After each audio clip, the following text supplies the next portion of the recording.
This video is sponsored by Surfshark. Phone addiction, screen time, digital detox. In 2023, we're well acquainted with the narcotic effect smartphones have on our brains. But what if I told you that the first seeds of our mobile digital dependence weren't planted by Google or Apple, but by a Canadian company called Research in Motion that made a little device called the BlackBerry.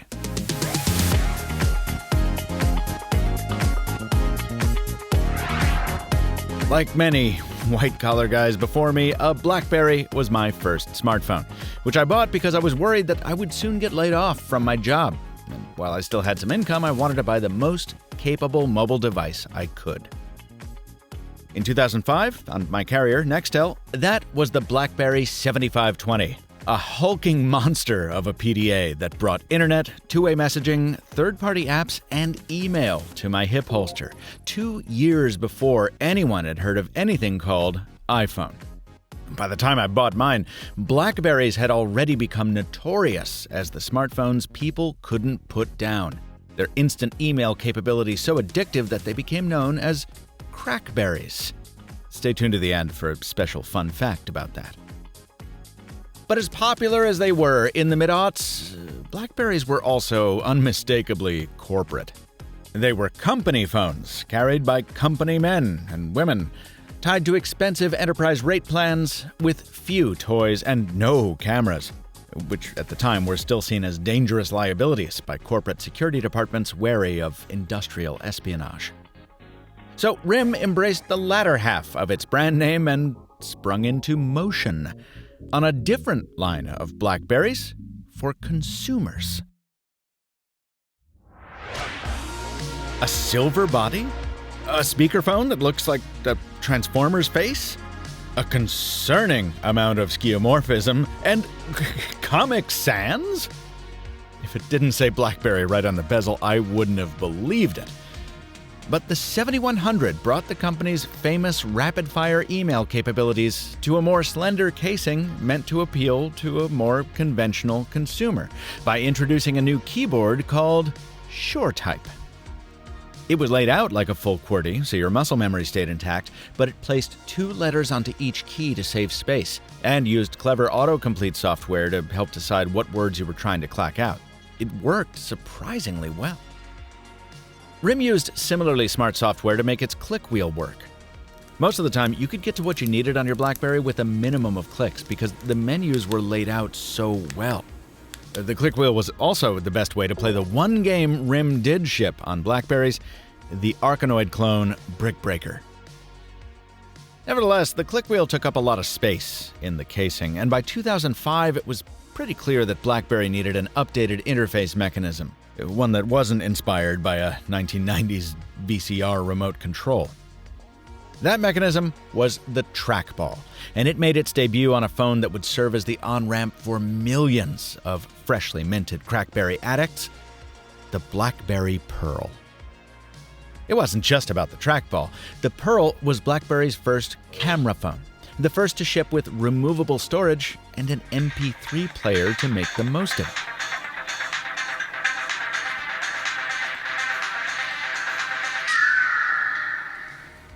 It was also tiny, shrinking the 7100's SureType keyboard into a footprint that's absolutely comical when you put it up against a modern smartphone. Funny enough, even this wasn't small enough for some folks. In some European markets, where people were buying BlackBerry mainly for messaging instead of email, RIM offered a version of the Pearl called the 9105 with a numeric keypad, the closest thing to a conventional phone the company would ever ship. Between the Pearl, the Curve, and the Bold families, RIM succeeded in blanketing every buyer segment with enough options that BlackBerry really did become the it smartphone of the day.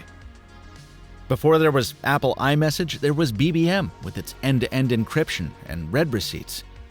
BlackBerry was everywhere in the culture, from Soulja Boy songs to Kardashian tweets to the White House to apparently the Nigerian film industry, where a 4-hour movie called BlackBerry Babes was a thing.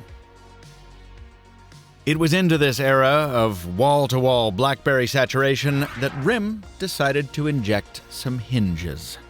See, while slab phones were popular elsewhere, the majority of phones you were likely to see in the US during this first decade of this century were flip phones. And as a card-carrying member of the flip phone fan club, let me tell you, the only way I could stand settling for that slab of a 7520 was by carrying a clamshell alongside. Hence the nickname that endures to this day. So, RIM decided to release a pair of BlackBerries just for we Western weirdos. The Pearl Flip of 2008 and the BlackBerry Style of 2010. Now, despite its enormous mainstream success, at this point in its history, Research in Motion's best days were behind it. The company had entered a phase one employee called the Goat Rodeo, as told in the excellent book Losing the Signal, which I will link in the description. Anyway, by 2010, the iPhone was well into the process of redefining the smartphone. Microsoft and Palm were launching phones with software ideas so good that companies are still stealing from them today, and the eventual dominance of Google's Android platform was already becoming clear. Against that competition, RIM was scrambling to compete on the new front in the mobile war, the app ecosystem. It was trying to preserve the security and corporate benefits its enterprise clients loved, while also modernizing its image for consumers. And it was doing all this while building an entirely new platform meant to carry BlackBerry phones and tablets into the mid-aughts. The BlackBerry Style is a direct reflection of the conflict into which it was born. My eBay-sourced model didn't come with the original packaging, but thankfully we have legacy unboxings from Crackberry Kevin and Miriam Jouar to remind us that, oh yeah, phone packaging used to be terrible. Especially when the phone in question only worked on CDMA, which meant the packaging was left to a carrier like Sprint in the US. Yeah, I worked there, I remember this. Generic cardboard, plastic everywhere, but hey, in exchange, we got earbuds and memory cards and removable batteries whose capacity of 1150 milliamp hours is just so cute in today's 5,000 milliamp hour world. Price? $99 with a 2-year contract after a $100 mail-in rebate. The Style itself was also well equipped for the time, at least for a BlackBerry. By making it wider, RIM was able to fit in a full QWERTY keyboard similar to the one customers loved on its Bold family. Even today, years since I last carried a BlackBerry, I know that when I'm typing an email address, I don't need to use the Shift key to insert the @ or dot symbols. I just hit the spacebar, and the phone is smart enough to put them in for me. Those little idiosyncrasies are strewn throughout the software, and they're the things that kept people like me coming back to the devices, despite the aging, slow, Java-based software and the outages on the server side that became concerningly frequent over time. The Style used similar smarts to make its cover screen useful, even when the phone was closed, by letting you scroll through messages with the side keys. Nope, no touchscreen, but you didn't really need it. Also, by this time, the trackball had been replaced by a solid-state trackpad that was more resistant to dust, and which made for a fun scene in the new BlackBerry movie. Speaking of that movie, I had the good fortune of being invited to an early screening by Qualcomm and IFC, where I put the BlackBerry Style's 5-megapixel camera to good use, blinding fellow attendees with its searing LED flash. There's just something so ineffably 2010 about these photos. And the fact that they were shot just a couple weeks ago, instead of, 13 years ago, further amplifies the sense that phones, well, they really can be time machines of a sort. Here's another thing about the Style. It reminds me that the world of tech, even the smaller subset of mobile tech, is still full of surprises. If I had shot this video 5 years ago, I would have ended it lamenting the loss not just of BlackBerry, but the flip phone form factor. But thanks to flexible screens, flip phones are making a comeback. I mean, you've got to wonder how much this royal purple paint job influenced Samsung in its color scheme selection for the Galaxy Flip family of foldables. Between that color and the aspect ratio and the overall form factor, the Style weirdly feels more modern today than it would have back when the last flagship phone bearing the BlackBerry brand crossed my review desk. By the time that happened, with the Key 2 in 2018, RIM had renamed itself after its most popular product and changed operating systems twice. First to its Kinix-based BlackBerry 10, then to Android. And it finally ended up licensing its brand to TCL for the last few devices to carry the name. But never again would it make another flip phone, because never again would it be subjected to the unique cocktail of pressures and opportunities that presented themselves in 2010.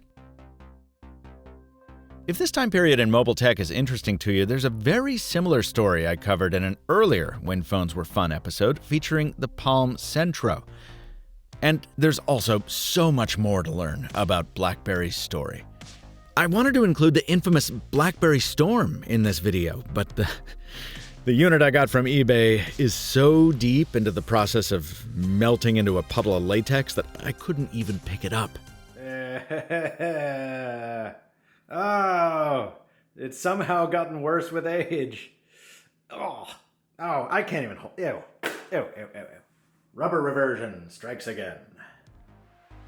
But I'll do another BlackBerry episode at some point, whether on the playbook or on the torch or just on another phase of the company's history. In the meantime, the BlackBerry movie will see wide release on May 12th. And if you're the kind of person who enjoys When Phones Were Fun, I think you'll love it. Also, one more shout out to the book upon which it's based, Losing the Signal. It really is great. Oh, and finally, there is one other thing that was notable from this period, at least to me. The fervent fan base that materialized around the BlackBerry would eventually spawn crackberry.com, headed up by the aforementioned Crackberry Kevin, whose emails to a young tech blogger in 2015 would eventually lead to the creation of MrMobile. What a tangled, QWERTY-clackin' web we weave. If you're tired of hearing about Surfshark, I get it. After all, the company has been my sponsor for 4 years. But if you think about it, that's a good thing. It means Surfshark has done its job of keeping me and its customers safe while browsing the web all over the world. You also might have noticed that I haven't taken a sponsorship from any other VPN company since I started. And that's not because I can't. It's because I haven't felt the need to use anyone but Surfshark. In addition to securing my connection on Wi-Fi networks all around the world, it also guarantees I can still access media and services that might otherwise be restricted by the country I'm browsing from. If that sounds useful to you, get Surfshark at the link in the description and use code MrMobile for 83% off and 3 extra months free. Thanks to Surfshark for sponsoring this video. This video was made possible by a bevy of BlackBerries purchased from eBay, loaned from fellow tech folks, or left over from the days when I still did BlackBerry reviews. But neither BlackBerry, nor IFC, nor any other company had any editorial input into this content. The loan sponsor is Surfshark. Until next time, from Michael Fisher, thanks for watching. And stay mobile, my friends.